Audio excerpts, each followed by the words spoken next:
Hi, good morning, world. Good morning, beautiful people.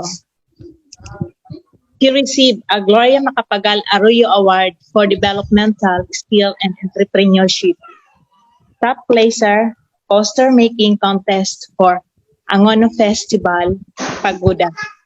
In college, she is third place on the spot poster making contest for Buwan ng Wika. 2015, she started on commission for trades. 2021, first placer on commission on higher education Region 5 poster making contest for ASEAN 2021 celebration. She finished 100 commission portrait and 6 years. Please welcome my eldest daughter, Donna May Carios. Thank you to have you here and Wings of Inspiration. Thank you and good morning, everyone. Happy New Year. Happy New Year, everyone. When did you start discover your talent as an artist? Ever since nung bata pa ako, si mama, binibilan mo ako lagi, nagpapadala ka lagi ng mga art, para mga coloring materials. Tapos, nung dati, hindi ko pa naman siya masyadong talagang napapansin. Yun, drawing lang, as parang normal na bata na stick figures. Tapos, nung nag-elementary na ako, meron ako naging kaklase na magaling siya mag-drawing. Tapos, parang doon ako nagkaroon ng nahikayat, parang nagkaroon ng interest sa pag-drawing. Tapos, yun, pag may mga pa-contest sa school, niyayaya niya ako kung gusto ko daw magsumali. Sumasali lang ako, pero Sumali sa drawing. art contest. Ito naman talaga, parang, sige, sali lang ako, pero di ko naman talaga yun kasi hindi pa ganun ka, yung confidence ko sa pag-drawing. Tapos, nung nag-high school na, nung pumasok ako sa School for the Arts sa Angono Rizal, nahasa yung talent ko sa pag-drawing. Kasi sa umaga is yung academic subjects, then sa hapon is yung special arts, which is yung may visual arts, dance, music, theater, etc. Tapos ang pinili ko doon syempre is visual arts. Then yung mga naging naging teacher ko is local artist sa Angono. And then, pagdating ng second year, yung teacher namin sa arts is personal artist ni former president. Former. Yes, former president.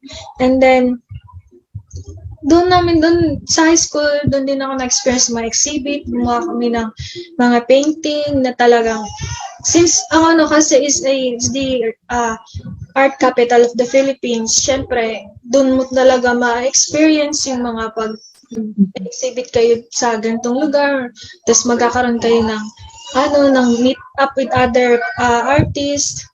Tapos yun, doon ko talaga, high school ko talaga na enhance yung pagiging artist ko. Do you think that this is your passion as an artist?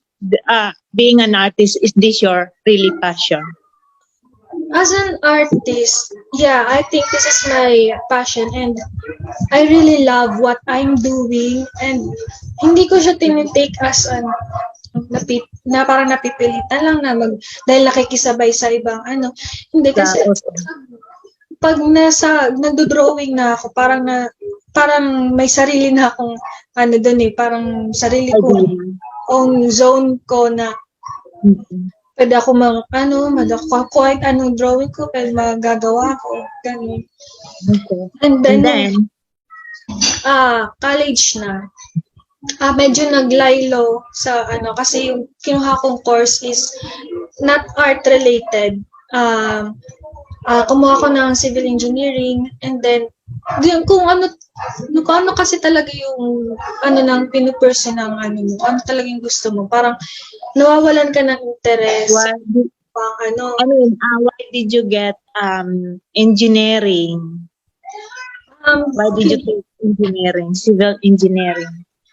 I take civil engineering but because in I was studying in Rizal, and then I moved to here in Catanduanes plus 2012. But here in their university, parang masyadong ano pa nun eh, ang sikat yung course na civil engineering.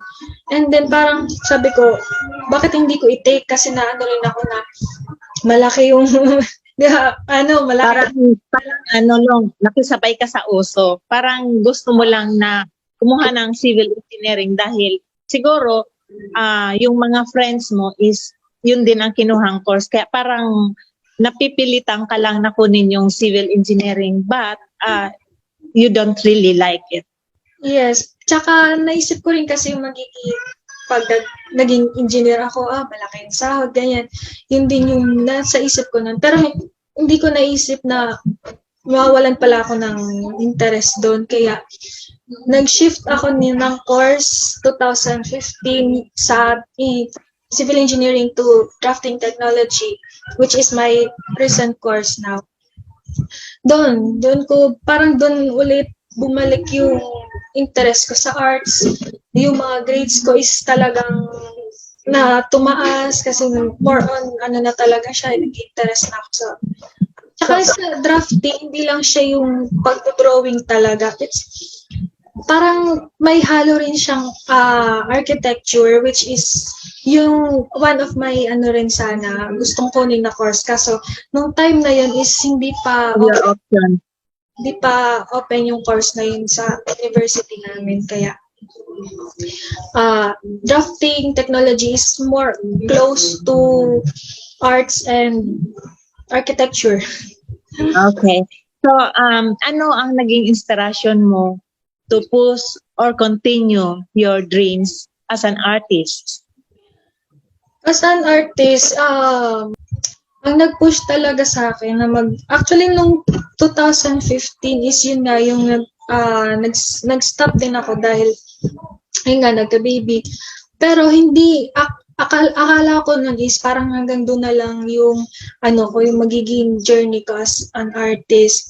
Kasi parang nagkaroon ako ng other pagpo-focus ng time, ng attention, which is my baby. Pero since nung thankfully yung and then yung partner ko, naniniwala kayo din sa talent ko na kaya kong maging artist talaga.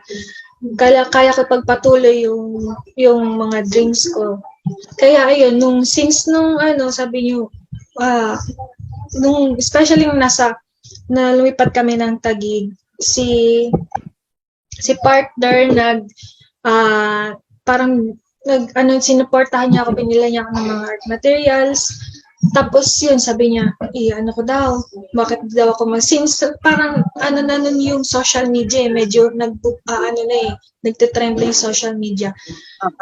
Since sa bahay lang ako noon, bakit hindi ako mag-commission and then i-post ko sa Facebook. Tapos yun, doon na parang, since nun parang nagsunod-sunod na rin yung mga nagpapa-commission, nagpapa-drawing.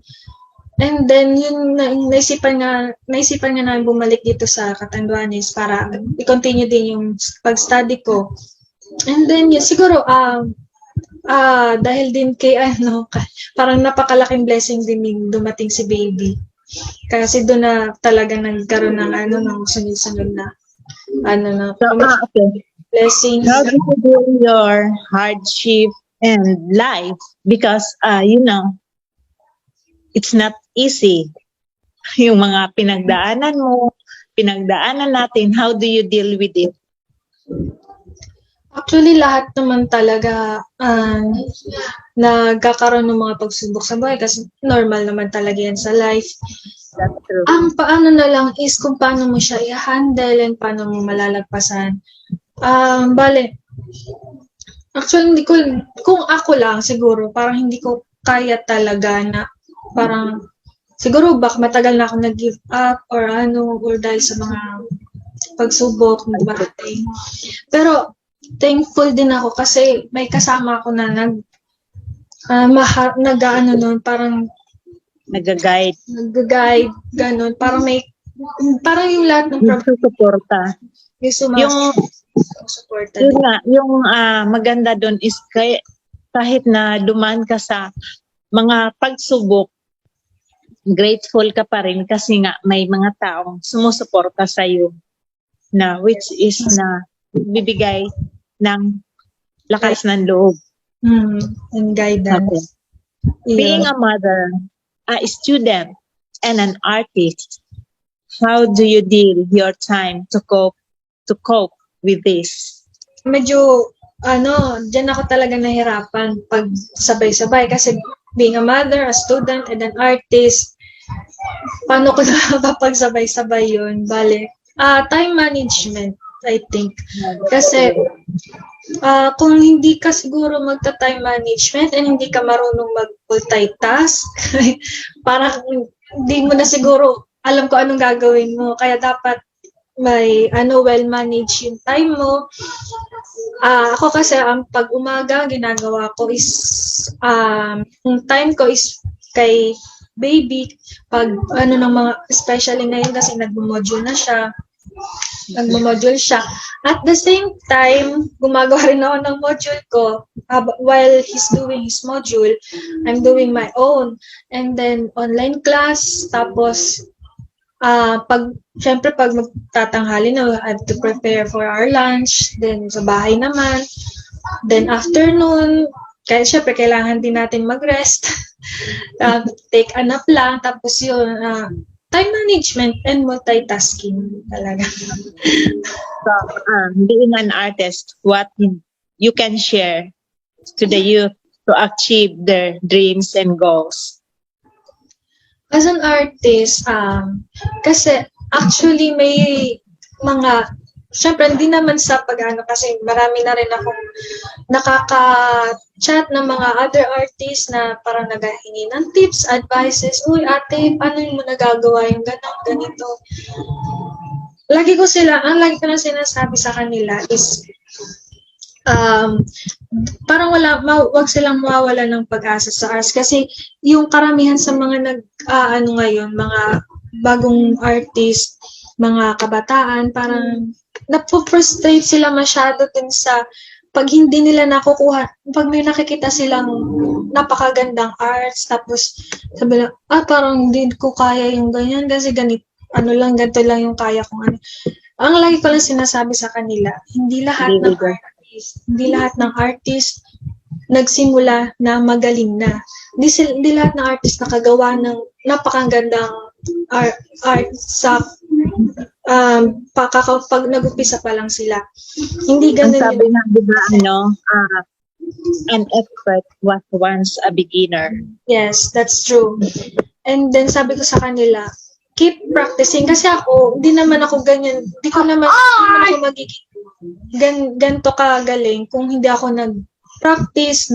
Kasi I think yung talent ko is na-enhance lang din dahil nga sa sunod-sunod na komisyon. Halos everyday, nagdo-drawing ako. Kaya ganun lang yung pinapayo ko sa kanila. Keep on practicing lang. Don't lose hope. Pagdating ng araw, makakaya, magagawa nyo rin yung mga hinahangaan yung mga artists, mga artworks nila, kaya nyo rin magawa yung mga ganun. Basta just believe in yourself. Yes, right? And please give an inspirational message to our audience. Inspirational message to everyone. Masasabi ko lang, sabi nga ni Pablo Picasso, action is the foundation key to all success. Pag hindi ka na gumawa ngayon ng action, parang hindi ka gumawa ng ngayon, action ngayon, hayaan mo na lang na puro dream na lang siya, puro imagination na lang. Hindi mo makukuha yung success na inaasam mo. Kumbaga, you should take action now and gawin mo yon ng syempre may pananagutan kasama ng mga prayers, tapos and just keep doing what you really want to do, what your heart wants you to do. Then yun lang. That's it. And sabi nga ni Les Brown, you don't have to be great to get started, but you have to get started to be great. Yes. Yun na. And kung gusto mo talagang ma-develop, kung anong passion meron ka, just keep working on it. Don't stop dreaming, and then just believe in yourself and know your passion. So that's it. I am so proud of you being my daughter, and thank you so much to have you here in Wings of Inspiration. Thank you guys, and thank you for watching. Thank you also for the invitation for the interview. Yeah, you're welcome. Okay. Bye. Bye.